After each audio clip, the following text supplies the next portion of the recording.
నా పేరు రజిత. నేను హన్మకొండ డిపోలో కండక్టర్గా చేసిన సార్. మా చిన్న చిన్న తప్పులతోటి మమ్మల్ని సస్పెండ్ చేసిల్లు సార్.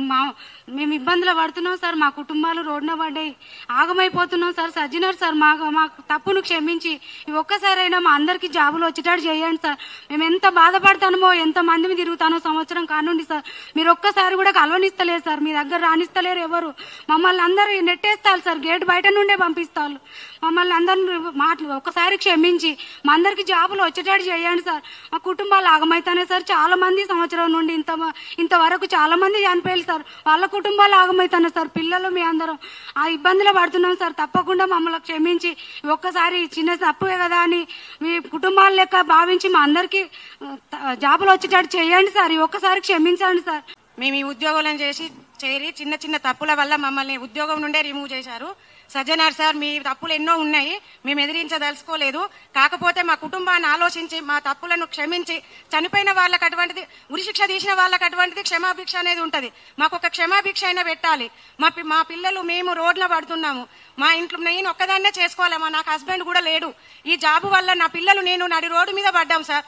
మాకు ఈ ఒక్కసారి మాకు క్షమాభిక్ష పెట్టి మాకు చిన్న చిన్న తప్పుల వల్ల మమ్మల్ని అందరినీ రిమూవ్ చేసిండ్రు. మమ్మల్ని చేయాలనుకుంటే ఏదన్నా చిన్న శిక్ష విధించి కొన్ని రోజులు రిమూవ్ చేసి తీసుకోవచ్చు. మొత్తం ఉద్యోగం నుంచే తొలగించిండ్రు. దీనివల్ల మీకు ఏం లాభం జరుగుతుంది సార్? మా జీవితాలను ఆగం చేస్తే మీకేం న్యాయం వస్తుంది?